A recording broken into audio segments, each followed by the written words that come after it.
Paul, could you give us a short presentation, if unprepared, on the situation? Because this has, of course, affected Swedish position greatly, both security and politically. Me and Paul are old colleagues from the Swedish Atlantic Council, and I thought if you had told us 3 years ago that we would now be applying for NATO membership, I think none of us would have believed you, even if we both worked for it for many, many years. So could you give us a sort of short version of what is going on here anyway? Thank you, and thank you very much for the invitation. I'm glad to be here. I'm sorry I'm coming in late.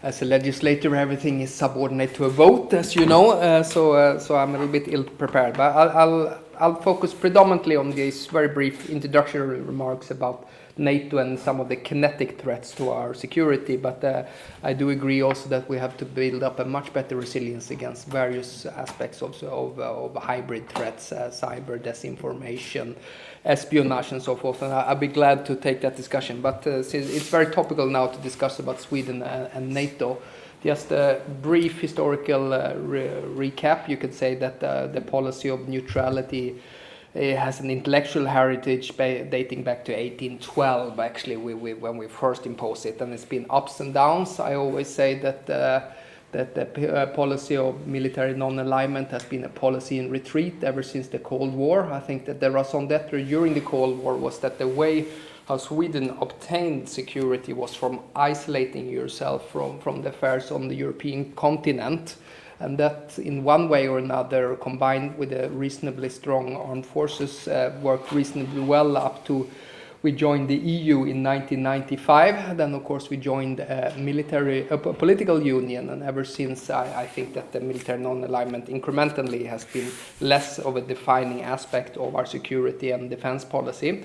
Incrementally, we also increased our cooperation with NATO. We participated in almost all NATO exercises, and as well as in most NATO peace support operations, most notably in Afghanistan and over Libya. Then we got the host nation support agreement with NATO in 2014. Then we also received something called Enhanced Opportunity Partnership.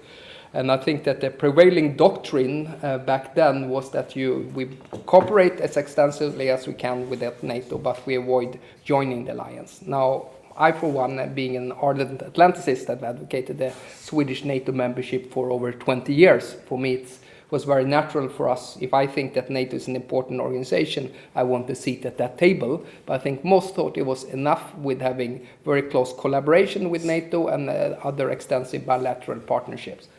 And that worked fine, and I think you could say in one way or another. There's two defining dates, I would say, one being the 17th of December and the other is the 24th of February. I complain, those who said that everything changes after the 24th of February. I say that is the failure of imagination, the 9/11 Commission.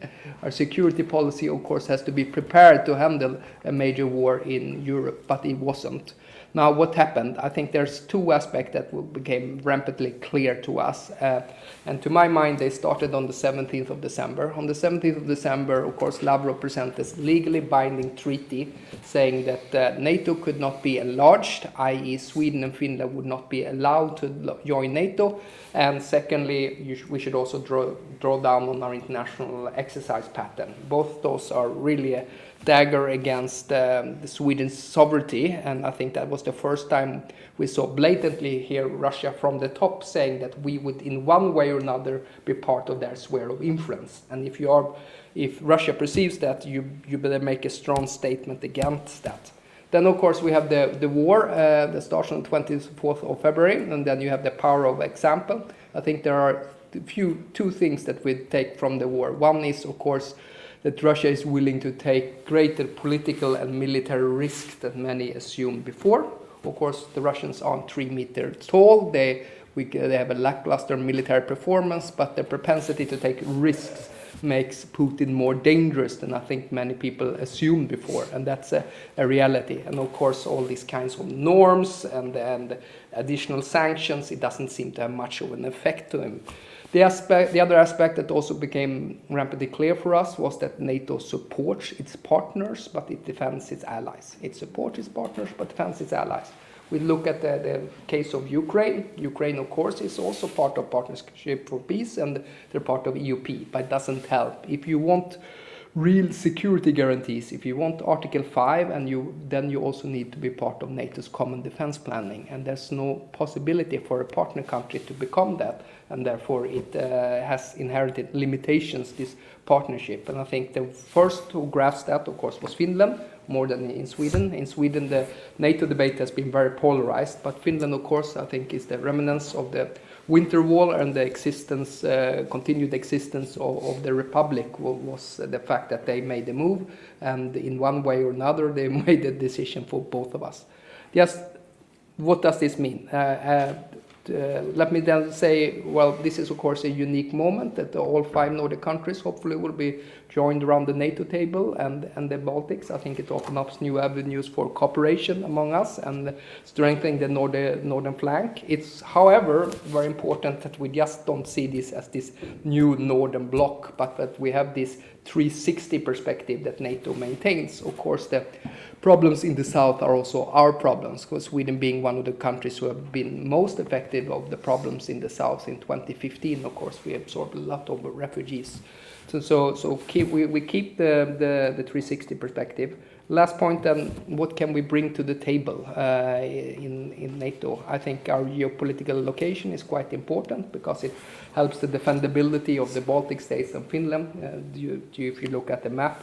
Second aspect, of course, would be that we do have some resources and capabilities where I think will strengthen the alliance, but predominantly on the air defense side. Right now we're upgrading our 100 Gripen fighters, CD version up to E. We combine those with a missile called Meteor. That's a very potent air force, in combination also with having the Patriot missile defense system. I also think that our ability for both on the underwater side and operating what we call extreme littorals in a very complicated archipelago in Sweden with our amphibious capabilities and our naval capabilities and our submarines. That's also a stronghold. And last point I would say is that we have a rather vibrant defense industrial base. There is of course no other country with 10 million people who has the ability to build fighter jets, submarines, and very advanced surface competence. And we have an edge when it comes to technology, and I think that is something we could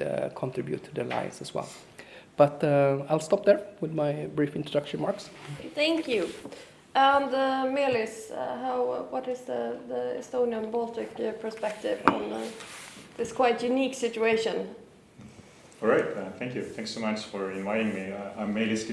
I'm rector of Estonian Business School, which is the oldest and only private university in Estonia, and we have operated in Estonia since 1987. So basically, before that, free enterprise was not allowed, so it was not also possible to have private universities in Estonia. And we have also very strong links to Finland. We have a campus in Helsinki.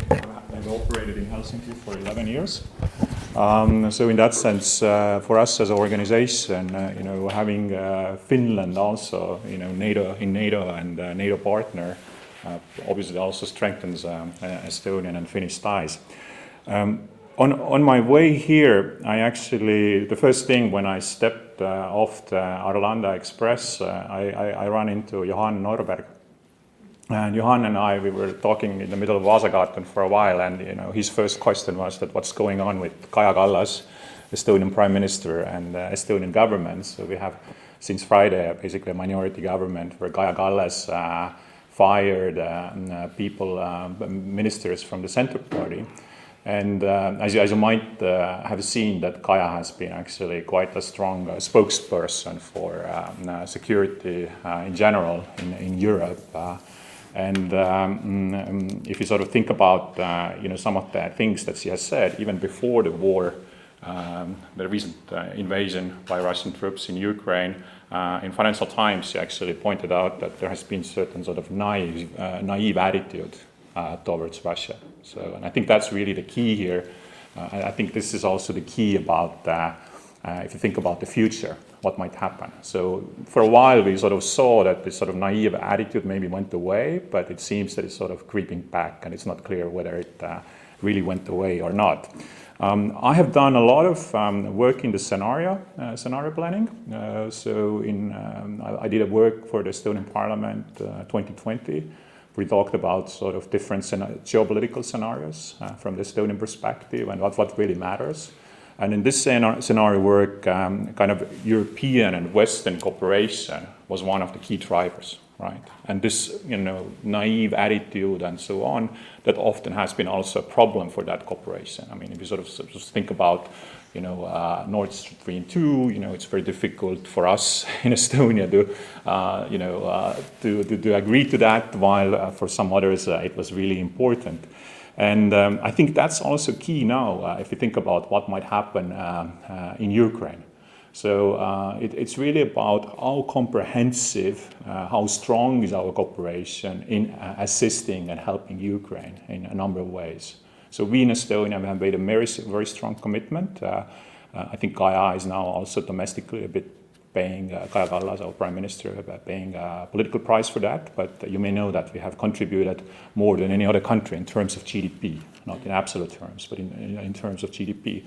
But it's not just about javelins or military support. It's not just about weapons and technology, but it's also the support in the broadest sense. So in collaboration, Western collaboration in terms of economic sanctions, trying to find new energy sources, diversifying energy supply, and so on.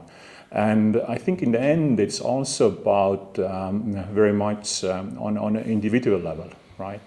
So, for instance, I have relied also in my own home on Russian natural gas for too long. And my house was built in 1928, and now I was basically decided to go back to the same energy source that my house had in 1928, so using wood, right?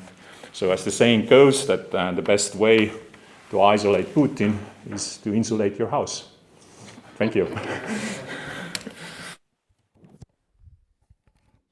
Horst, how does all this affect what is in some ways the baseline, the economy and the companies of Europe?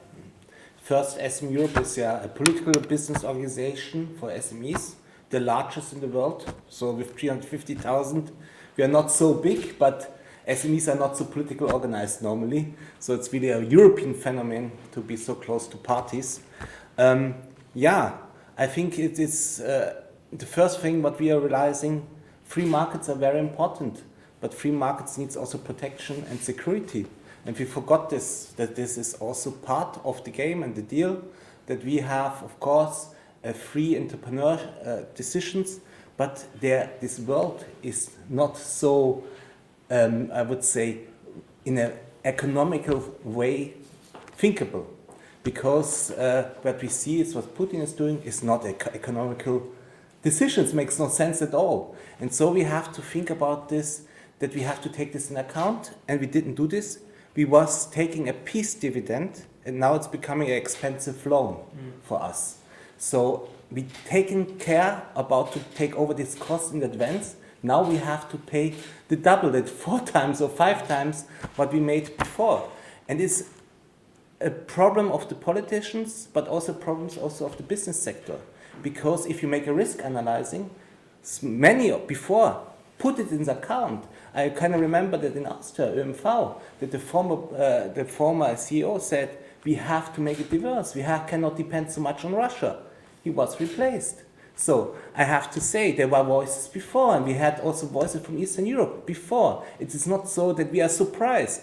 Western Europe wanted not to think about this and wanted not to believe this could happen. But the price is now here, and now we have discussion also under our SMEs. Some says, I invested in Ukraine, I invested in Russia, I invested there. Now they are really also complaining, we are losing our investment. Or the SME CEO say, yes, this was part of your risk. You wanted to make profit, enormous profit in Russia, now take the risk. It's also part of the game of a free market. The point is always what is coming back is that SMEs are in the majority small. The big companies making the decisions, and they are depending on this. And this makes it also that SMEs employing 50% of the employees. And it's becoming political if there will be economic disruptions. We had it. War is also money because the Greece says, wars needs veins of gold. So it means it is in the end also a conflict what is not only decided in Ukraine, it's also how we can show that we are willing and can also do an economic conflict like with an enemy, and this is an enemy, Russia. And we are not prepared. And now we are in this situation that the short impact could have really huge damage to our economy. We know this. Germany more than others saying, yeah, our industry is the backbone of Europe. If we cannot be powerful, we cannot support you, this will be also not a help for Ukraine. At the same time, partners like from Finland and Poland, who has, I think, more a closer and also security perspective, there says, yes, money is important, but not if you are threatened and our region is threatened by real violence. And so we are in this dilemma. And the point is how we can support Ukraine in the war economy, how we can push Russia in this direction, that they really have to rethink if this is really worth to do this, but there's not a rational moment there, not only. And also what we're going then in the future with this. And this is China, it is not only Russia, it is, in fact, we are in a sandwich. We made us in the position what nobody of an entrepreneur would do, an independency to an anti-democratic system like Russia, and then a supplier and market dependency to China, who is also not a democracy. And we are sitting between without, I have to say, a lack of security, a lack of strategy. And now we are sitting here, and now everybody says, yeah, if you want to come out, it will be hurtful. Yes, it will be hurtful. But what will be then the alternative? Later you will pay much more. So the point is only now how to come out to damage not our economy. So it will be a damage there, but that we have still also a future perspective of growth, that we be in the competition of innovation, that we still somebody who's setting standards and also be part of a global security system. Otherwise we will be out.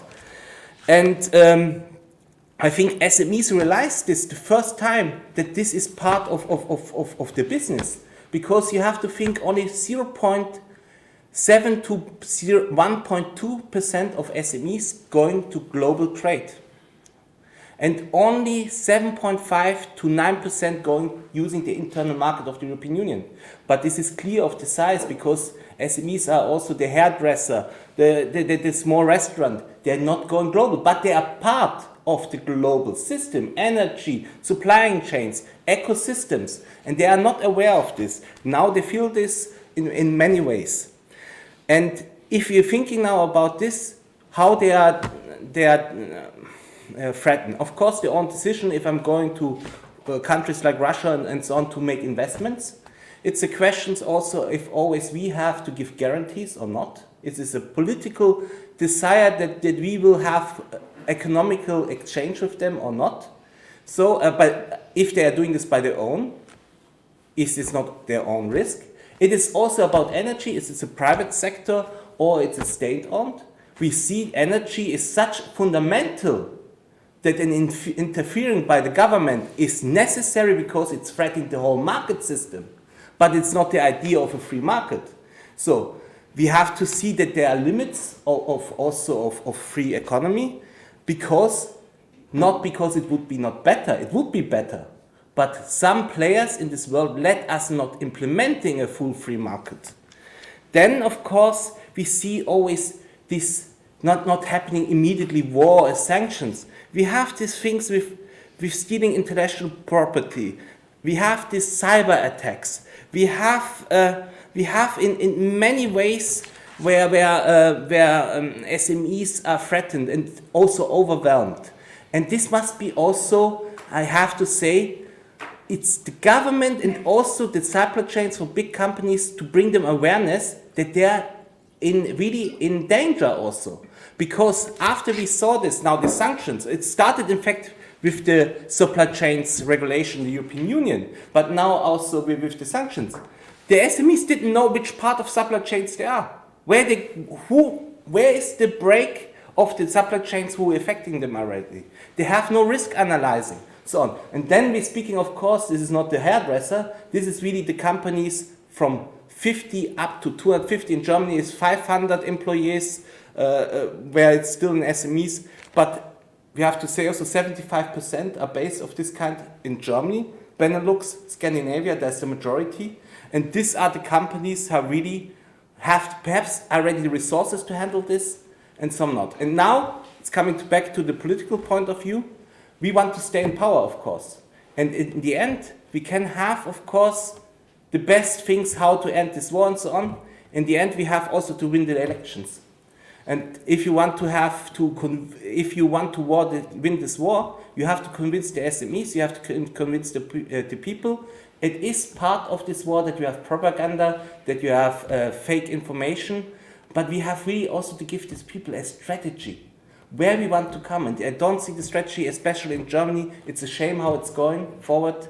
And I have to say, if we don't find soon a strategy together with the European Union, also with the Americans, I have to say, many says, I heard this also from SMEs, the Americans make a profit out of this. Yeah, make the Americans a profit out of this? Did they miss all the time where the Americans say Nord Stream 2 is a wrong idea? Don't believe in Russia? And now we blame them who want us that they make a benefit out of this situation. I have to say, really, the Europeans have to wake up, because we want to have a very, I would say, very human policy. But who is protecting our trade system? Who is protecting all these veins of global trade? Where the Americans go out, the Chinese go in. I think and there's no Europeans who are replacing or helping this at the moment. We try to keep our eyes on what is really, really important, and that's the survival of Ukraine, and we can't take that for a given. We are encouraged by the resilience of the Ukrainian people and the morale of the Ukrainian armed forces, but the early intelligence assessments was that Kiev actually would fall between 3 and 6 days, and that did not come through, thank God. But that's an enormous important strategic objective, that Ukraine survives as a state.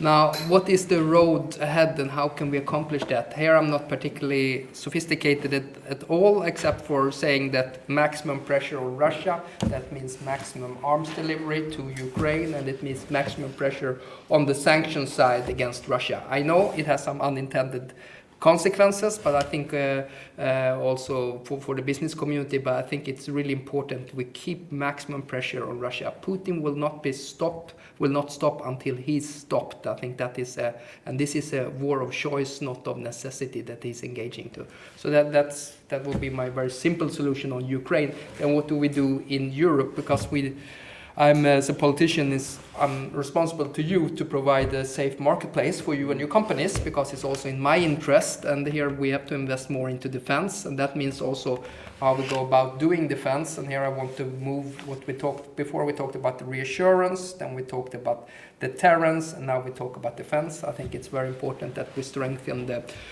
eastern flank of NATO. I know there's suggestions that we would have a brigade in each country. I think that's very, very, very important, that we would have in each of the Baltic states and Poland, but also the southern flank.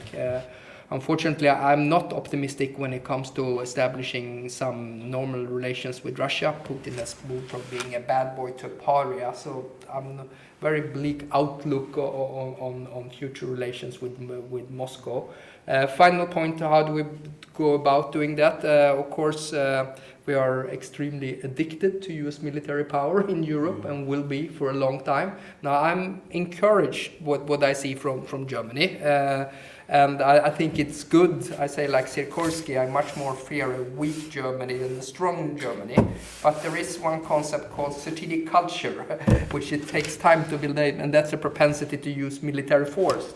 And here that might be harder to overcome than rearming your armed forces with 100 billion euros, which is great that you're doing, but that's, I think, is one of the more challenging things of replacing the American leadership and the resolve to use military force. But undoubtedly we have to invest. Europeans have to take more responsibility, both inside NATO and in the EU. I mean, because we know the long-term strategic objects of the Americans, the big challenge, the acute threat is Russia, but the long-term threat for Americans are, of course, China, and we don't know if we will see a return of Trump or whoever he designate as his potential candidate in the run-up to 2024. Thank you.